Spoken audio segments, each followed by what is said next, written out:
Ok, nous allons commencer. Bonjour à tous, frères et sœurs, chers amis. J'ai un effet d'écho, c'est très gênant. Je ne sais pas si on peut arranger. D'accord. Alors, aujourd'hui, je suis. Alors, nous faisons silence. Aujourd'hui, j'ai une double joie, puisque aujourd'hui, c'est le sabbat, bien sûr. Et je remercie Dieu pour l'année de plus qu'il a donné à mon fils Nicolas. Donc, gloire soit rendue à Dieu pour cela. Et que l'on puisse prier chaque jour pour nos jeunes.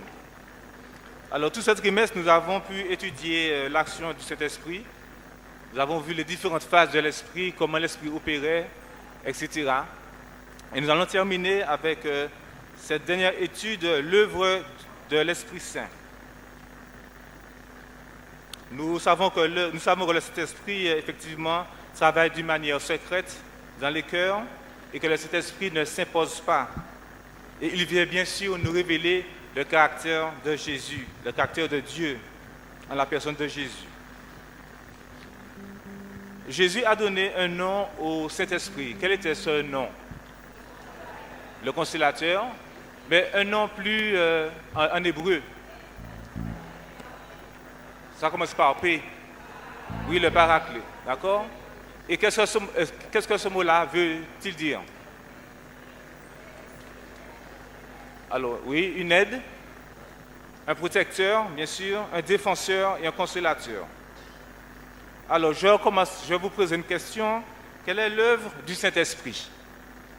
Quelle est l'œuvre du Saint-Esprit? C'est vrai que c'est général ce que je dis, mais n'hésitez pas à donner des réponses et levez le doigt surtout. Hein. Alors, partageons ensemble. Levez le doigt et nous allons vous passer le micro. Alors, Carole, ensuite toi, oui. Sœur Yvette, vas-y. Quelle est l'œuvre de l'Esprit Saint? L'œuvre de l'Esprit Saint, c'est de nous convaincre de péché, de justice et de jugement. De péché parce que nous sommes tous des pécheurs. De justice parce que la justice de Dieu doit éclater sur cette terre. Et de jugement parce que l'adversaire, l'ennemi est déjà jugé, il est déjà condamné. Très bien, ok, très bien. Carole voudrait réagir. Oui, bonjour à tous. Donc de jugement aussi pour ceux qui n'auront pas accepté Jésus-Christ dans leur cœur. Puisque le jugement, c'est essentiellement, tout le monde passera en jugement certes, oui. Mais la leçon mettez l'accent dessus, c'est aussi pour ceux qui n'auront pas accepté, et Jean 16 le disait aussi, n'ont pas accepté d'accepter Jésus dans leur cœur. D'accord, tout à fait, très bien. Mais c'est vrai qu'au premier abord, nous ne devons pas juger quelqu'un et tout de suite l'amener au jugement. Comme on disait, donc il faut que nous fassions également attention à cela. Donc si nous sommes dirigés par l'Esprit de Dieu, donc forcément, nous allons consoler premièrement celui qui se trouve en difficulté et l'amener à Jésus-Christ. Et bien sûr, ce que tu as dit est très important également, si la personne ne suit pas forcément cette voie, eh bien, elle sera également jugée de ce sens. Alors, j'ai pu noter 2 Corinthiens 3, verset 12. Est-ce qu'on peut afficher 2 Corinthiens 3, verset 12, pour que nous puissions bien comprendre où nous en sommes. C'est le verset qui dit « Nous tous qui le visage découvert, nous contemplons comme dans un miroir », d'accord? Verset 18, pardon. 18. Nous tous qui le visage découvert, contemplons comme dans un miroir la gloire du Seigneur. Nous sommes transformés en la même image, de gloire en gloire, comme par le Seigneur, l'Esprit. Donc il y a effectivement dans ce verset une action particulière, je dirais. Rappelez-vous que quand Dieu a créé l'homme bien sûr à son image et à sa ressemblance. Donc physiquement, mais l'homme également avait les attributs de Dieu. Donc effectivement l'homme reflétait l'amour divin de Dieu. Et nous avons vu comment effectivement le péché nous a déformés, a gâché cette image de Dieu en nous. Aujourd'hui, à cause du péché, l'homme reflète l'image de qui? De l'adversaire, tout à fait. L'homme reflète l'image de l'adversaire. Mais il y a de l'espoir pour celui qui accepte effectivement de venir à Christ. Est-ce que effectivement le Saint-Esprit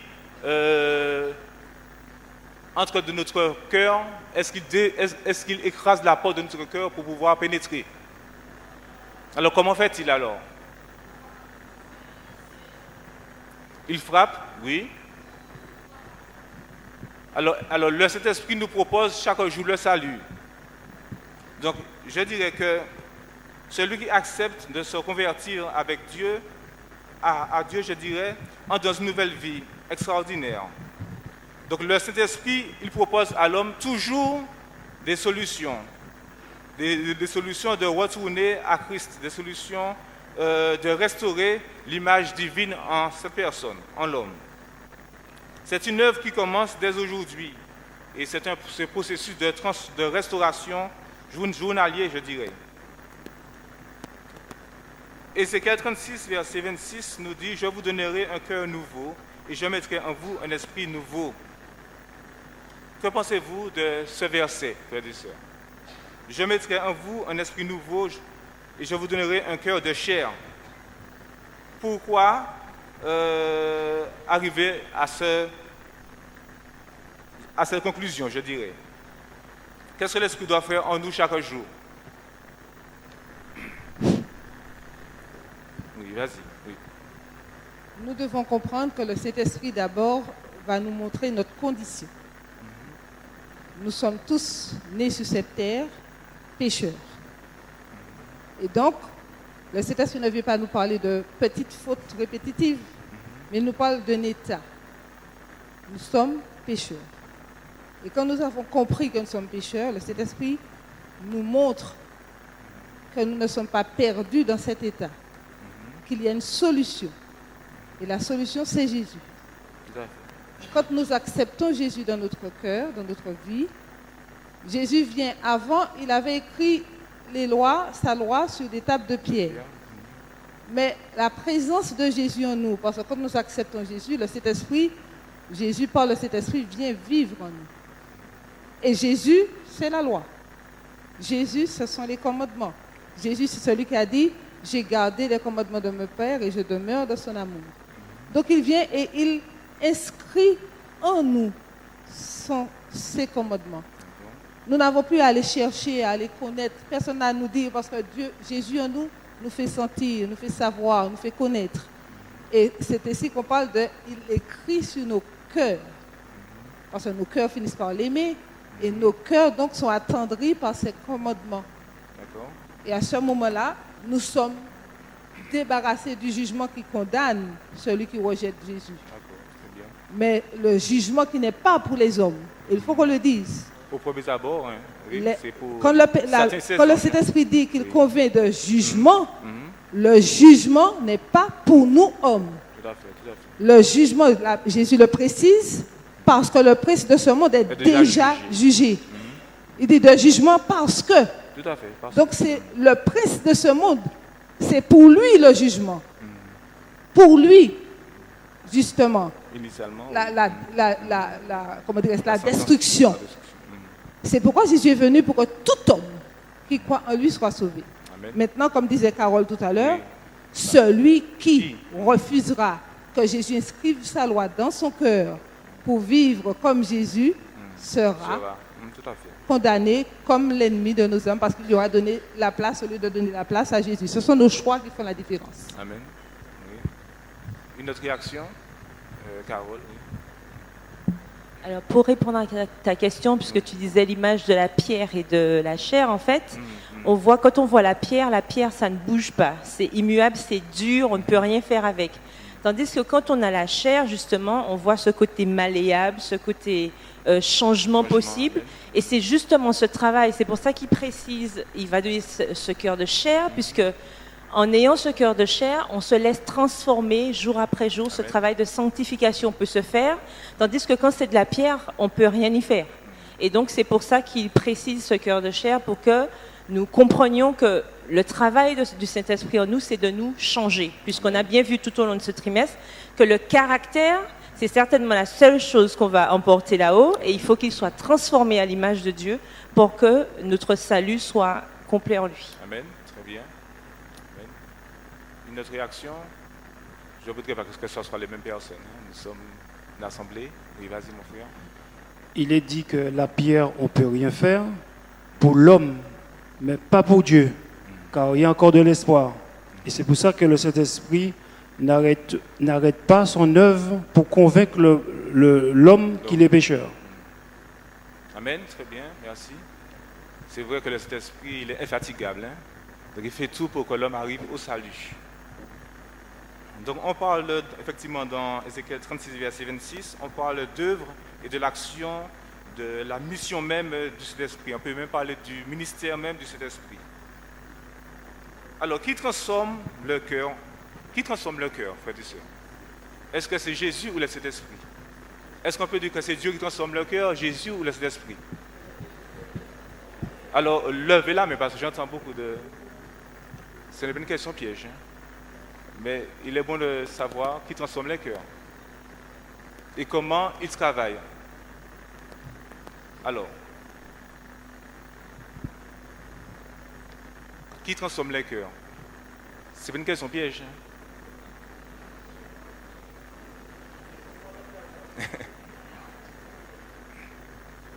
Alors, Jésus a dit effectivement qu'il est avantageux que je m'en aille. Alors, quel est cet avantage? Est-ce que parce que Jésus n'a pas accompli sa mission convenablement, donc il fallait que le Saint-Esprit vienne, et c'est un avantage? Alors, quel est cet avantage? Il va nous envoyer le consolateur. Oui. Alors, est-ce que le Saint-Esprit remplace l'œuvre de Jésus? Non. Ah non, là, non, une personne. Non. Oui,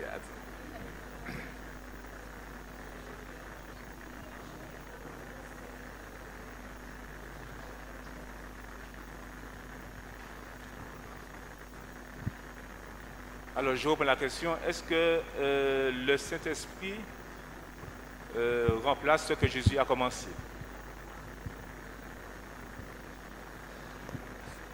Alors, Georges, ensuite Carole, oui. Oui, je pense que le Saint-Esprit ne remplace pas Jésus, mais travaille en étroite collaboration avec Jésus. Amen. Parce que Jésus, il a dit qu'il est avantageux que je m'en aille, mais il dit d'autre part, je suis avec vous tous les jours. Donc nous croyons que Jésus est là, et quand tu as dit qui transforme les cœurs, nous croyons que l'Esprit de Dieu a ce pouvoir de transformation. Là où cela pose problème, c'est quand moi, je veux faire transformation par moi-même. Et ce n'est pas mon travail, Amen. c'est l'œuvre du Saint-Esprit. Très bien, merci. Alors, pour compléter, justement, je dirais qu'il ne faut pas oublier qu'ils sont complémentaires. On a Dieu, et on a bien vu que Dieu est en trois personnes, ça on l'a vu. Donc, chacun a son rôle. Jésus a joué, le Père a joué son rôle, Jésus a joué son rôle. Maintenant, c'est le Saint-Esprit qui travaille. Il a bien dit qu'il enverrait le Consolateur. Donc, le Consolateur ne fait que confirmer. Amen. Parce qu'il a bien dit qu'il confirmait mon œuvre.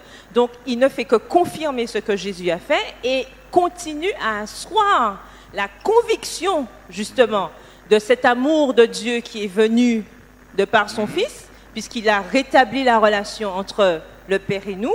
Donc, il ne fait que confirmer cette relation et c'est en restant, justement, aux côtés de ce compagnon qui nous a laissé que nous pouvons asseoir cette conviction en nous.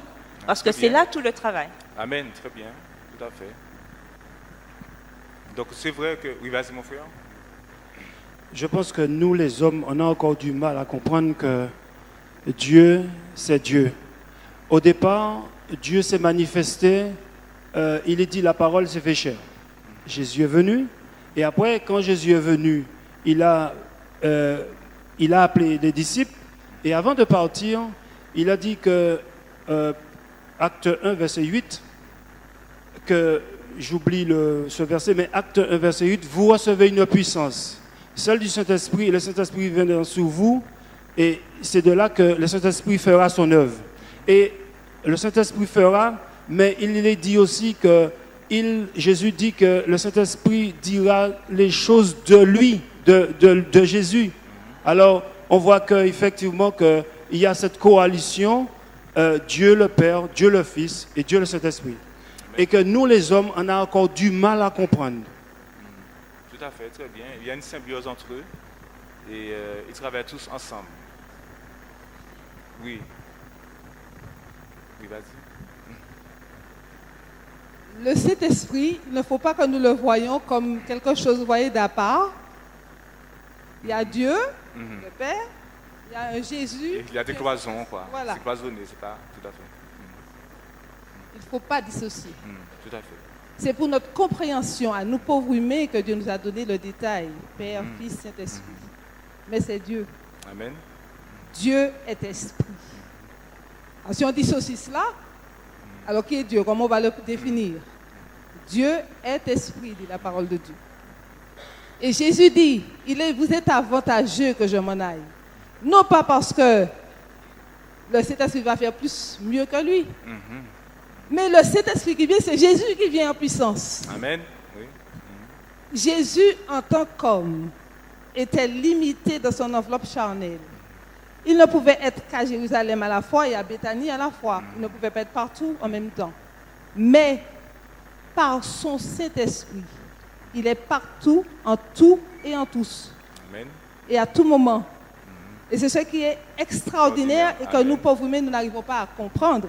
Parce que c'est un mystère qui n'est pas à la portée du pauvre humain que nous sommes, que nous devons accepter simplement par la foi. Tout à fait. Amen. Donc, quand le Saint-Esprit vient sur nous, nous sommes baignés en Dieu. Nous acceptons que le Saint-Esprit vienne en nous. C'est pourquoi on a vu la leçon qui parlait du baptême du Saint-Esprit. On est immergé dans la présence divine en nous. Et c'est Dieu qui fait son œuvre. C'est Dieu qui produit en nous le vouloir et le faire selon son bon plaisir. Amen. Très bien. Très bien, merci pour vos réponses. Donc nous avons, pour synthétiser tout cela, nous voyons que Dieu le Père, Dieu le Fils et Dieu le Saint-Esprit travaillent ensemble. Il y a une synergie, effectivement, pour le salut de l'homme. Et l'avantage n'est pas que l'Esprit remplace Jésus, évidemment, ni le Père. Ils ont leur fonction, mais ils travaillent, comme tu disais, ensemble. Et nous constatons que Jésus, effectivement, est entré, il fallait que Jésus parte, retourne au ciel pour commencer son ministère au ciel, de grand prêtre, n'est-ce pas, afin d'intercéder pour nous, etc., etc. Donc c'était qu'une phase. Donc Jésus, aujourd'hui, il est au ciel, il est notre grand prêtre, le médiateur et notre intercesseur. Tandis que l'Esprit est dans notre cœur, on peut dire qu'effectivement, que le Saint-Esprit nous aide chaque jour à ressembler à Jésus-Christ. Quel amour infini, n'est-ce pas, frères et sœurs? Donc le Saint-Esprit, effectivement, nous aide à saisir et à comprendre le salut qui se trouve en Jésus-Christ. Nous comprenons que le Père, le Fils, le Saint-Esprit travaillent ensemble dans l'œuvre du salut des hommes. Alors, on va aller un peu plus loin. Alors, on a parlé tout à l'heure là que, effectivement, que le Saint-Esprit convainc le monde de péché, de justice et de jugement. Est-ce que nous pouvons entrer davantage, plus en détail dans cette déclaration?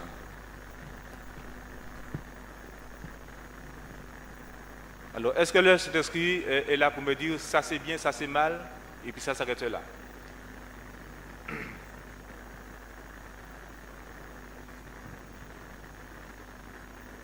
Convaincre le monde de péché, de justice et de jugement.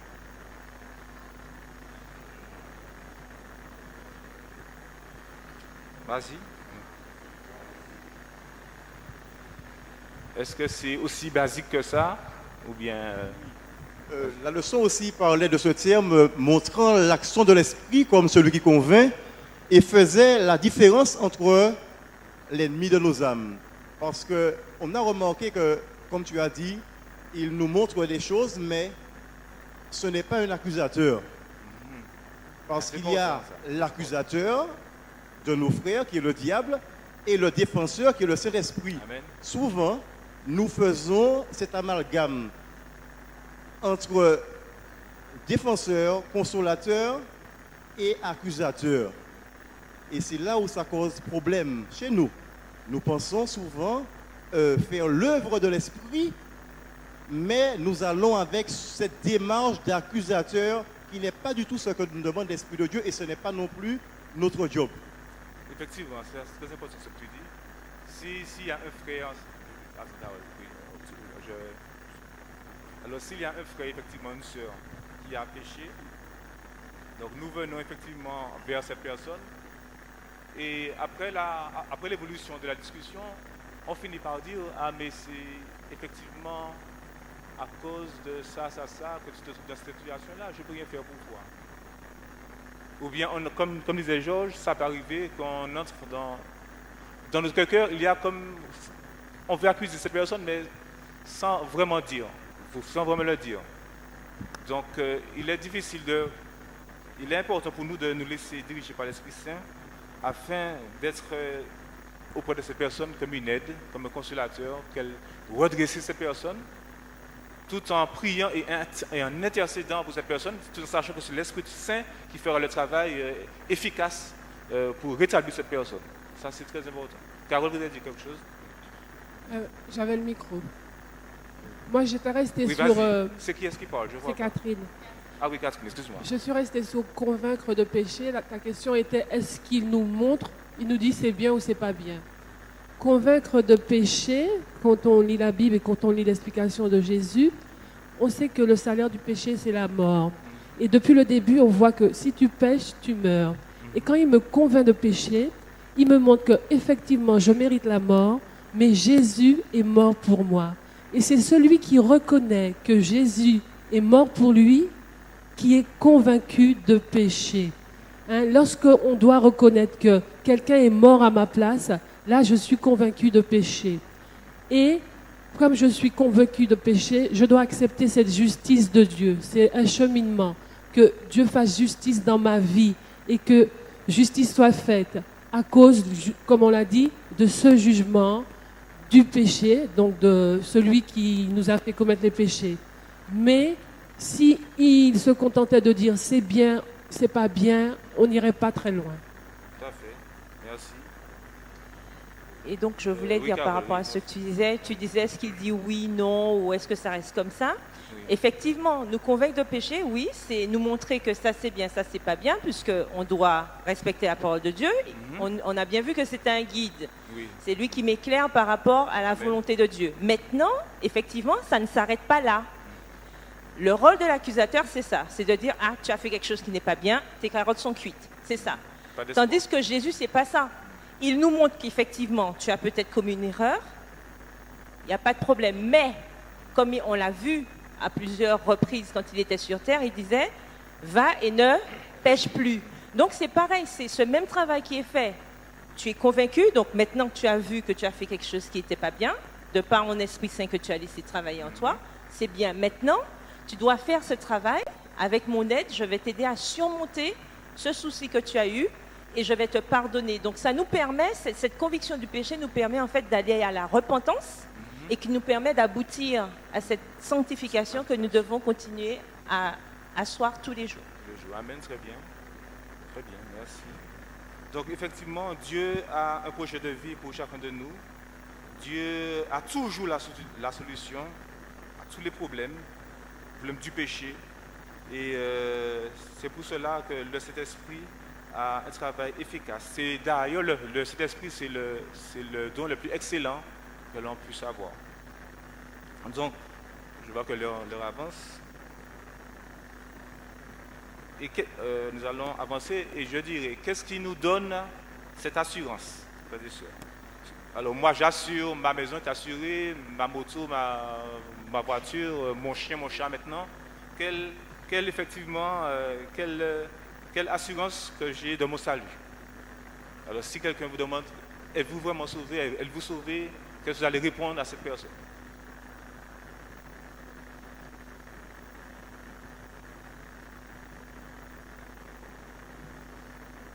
Quelle assurance avons-nous? Avons-nous cette certitude d'être sauvés? Et qui nous donne cette certitude? Oui.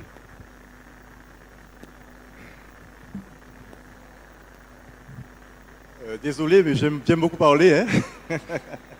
Je disais, effectivement, le problème qui se passe aujourd'hui, c'est que lorsqu'on nous pose la question, est-ce que vous êtes sauvé? On prend 10 ans pour répondre, sinon plus. On n'est jamais sûr de notre salut. Pourquoi? Je me suis posé la question, mais est-ce que peut-être que je suis en train de dire que le salut, c'est de faire ci et de faire ça? Les amis, si c'est ce chemin-là qu'on a pris, on est perdu d'avance. Le salut, ce n'est pas une affaire de faire ci ou de faire ça. Le salut, c'est une personne qui est Jésus. Et c'est en ce qu'il a fait pour moi. Mon pareil, jamais arrivé d'y. La Bible déclare que toutes mes bonnes manières ne sont qu'un vêtement souillé. Ma religiosité, c'est un vêtement souillé. Tout ce que je vais dire de bien, c'est un vêtement souillé. Donc je ne peux pas, par moi-même. Et je ne pourrai pas être assuré dans ce chemin-là. Mais mon assurance sera sur Jésus parce que c'est lui qui fait pour moi. Et il me dit, demeurez en moi et je demeurerai en vous. Et si j'ai compris ça, je crois que je suis sûr d'être sauvé. Amen. Très bien.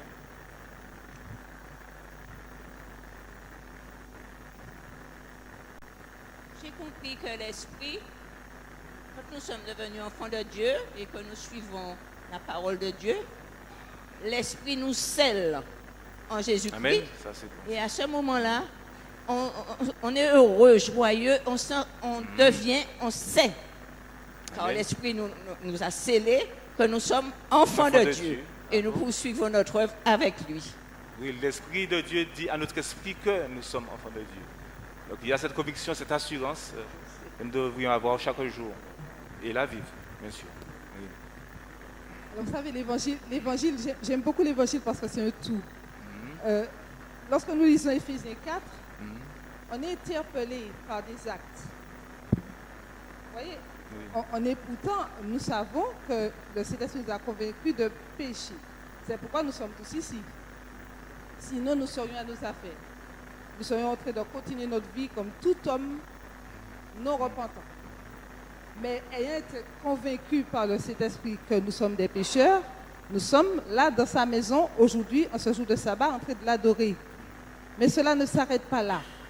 Parce que lorsque le Saint-Esprit nous a convaincus de péché, Jésus vient vivre en nous pour nous aider à accomplir les bonnes œuvres qu'il a préparées d'avance afin que nous les pratiquions. Amen. Et c'est pourquoi dans Éphésiens 4, nous voyons que l'apôtre interpelle sur des actes. Parce qu'il n'est pas normal que nous ayons Jésus en nous et que nous continuions à avoir le fonctionnement de celui qui ne l'a jamais eu. Et que nous devons faire attention à la présomption qui peut amener à croire. J'ai le Saint-Esprit, il m'a convaincu de péché, Jésus a tout fait, je vis comme je veux et je suis sauvé. Ça, c'est l'autre qui dit ça. Tout à fait. Mais la parole de Dieu nous dit que lorsque nous avons fait le choix de croire en Jésus, nous sommes sauvés. Mais c'est quoi croire en Jésus? Parce que les démons croient aussi. Mais les démons seront tous grillés. Alors que nous croyons à la manière des démons, en faisant comme je veux, c'est par grâce. Et puis je suis sauvé. Et je vis, je mange. Vous voyez, la liste est là, hein, d'Éphésiens 4. Elle est très longue, mais depuis le verset 17, on peut en trouver. Amen, tu me clames, animosité, mensonge, il y en a. Mais ce que nous devons comprendre, c'est que cette croyance, cette foi en Jésus, c'est ce qui amène à la fidélité, à l'obéissance et à l'espérance. Lorsque nous avons cette foi-là, donc Jésus vit en nous, on laisse le Saint-Esprit agir dans nos vies. Et c'est par l'étude de la parole de Dieu, mes frères. Ça ne va pas passer par notre chemin. Il ne faut pas croire que nous avons accepté Jésus, on a entendu l'évangile une fois, et puis on vit comme on veut, et qu'on va venir. Parce que l'Esprit de Dieu va envoyer un prophète, un pasteur, un prédicateur, nous porter le message pour la transformation. Et qu'on va lui dire, c'est lui qui parle. On oublie que c'est le Saint-Esprit qu'il a utilisé pour nous parler. Pas pour nous juger, mais pour nous ramener à la justice de Christ. Et lorsque nous aurons compris cela, le Saint-Esprit faisant son œuvre, nous serons transformés de gloire en gloire comme par le Seigneur l'Esprit. C'est ce que dit la parole de Dieu, nous devons y croire, nous devons nous laisser faire, nous lâcher dans les mains de Jésus pour qu'il fasse. Et une fois que nous nous serons lâchés, Jésus prendra vie en nous au moment du jugement. ce n'est pas nous qui serons vus, parce que Jésus va finir de parfaire ce que nous n'avons pas pu finir, parce que ce n'est pas nous qui faisons toujours, comme disait notre bien-aimé frère Sauté, c'est Jésus qui fait. Et lorsque nous l'avons laissé faire, il vient parfaire et nous sommes transmués de la gloire éternelle. C'est ce que nous espérons tous et nous devons travailler pour cela avec crainte et tremblement, mais en ayant toujours cette relation dans l'étude, la prière et la louange. Très bien, merci. Donc, vous tiens. Ah oui. Une dernière réaction de Charles, il n'a pas parlé. Attends, une dernière réaction, ils allons conclure, oui. Vas-y, Charles. Alors, l'espérance doit être le moteur de notre croyance, d'être sûr que nous sommes sauvés. Nous avons cette espérance. L'Esprit agit en nous et apporte cette transformation. Mais cette transformation ne peut pas s'arrêter qu'à des paroles, qu'à l'étude simplement de la parole. L'effet pratique est important. Et tant que nous ne passerons pas à la pratique, le Saint-Esprit ne pourra pas se manifester dans nos communautés. Il est temps que nous passions à la phase pratique, c'est-à-dire tout ce que nous disons devienne une réalité. Et la leçon de ce trimestre mettait l'accent sur ça, que nous avons beaucoup de connaissances, nous savons ce que nous devons faire, mais est-ce que nous laissons le Saint-Esprit agir en nous et passer à l'action? Il faut que le monde entier voit que dans nos églises, il y a ce sens de vivre en communauté. Que, comme Jésus a dit, que nous puissions travailler avec tout le monde. Nous avons plusieurs caractères, mais tous ces caractères travaillent ensemble pour faire fonctionner l'Église. Et si un ou deux sont retranchés volontairement, l'Église ne peut pas fonctionner malheureusement. Il faut que nous puissions passer à cette phase pratique et laisser le Saint-Esprit agir, et nous verrons des transformations extraordinaires se réaliser au sein de notre communauté. Amen. Merci. Très bien, nous allons conclure. Donc, frères et sœurs, approchons-nous chaque jour du trône de la grâce avec assurance, afin de trouver miséricorde, pardon et liberté, et cette belle espérance de joie de vivre avec l'Esprit Saint en nous. On peut encore dire aujourd'hui et comprendre à travers l'œuvre de l'Esprit Saint que Dieu veut recréer cette image en nous chaque jour. J'ai pris l'image de la Bible du potier, où Dieu transforme la poterie, et Dieu veut nous transformer et transformer notre cœur de pierre en une œuvre extraordinaire. Donc faisons confiance à Dieu, frères et sœurs. Passons chaque jour, je dirais, à étudier la parole, à passer à la pratique surtout, et à inviter le Saint-Esprit chaque jour dans notre foyer et partout où nous sommes, et que le nom de l'Éternel soit glorifié, exalté. C'est ma prière pour vous et pour moi. Amen. Oui, pour terminer. Puis, juste un mot de réconfort. Oui, vas-y. Nous sommes persuadés que nous sommes là, Satan est toujours après nous. Mais j'ai trouvé, il y a un verset dans la Bible, dans cette leçon, qui m'a réconforté énormément. L'Esprit lui-même rend témoignage à notre esprit que nous sommes enfants de Dieu. Nous sommes enfants de Dieu. Et notre verset dit, en lui, vous avez cru et vous avez été scellés du Saint-Esprit. Nous sommes scellés, nous appartenons à Dieu. C'est formidable. Je vous remercie pour votre vive participation.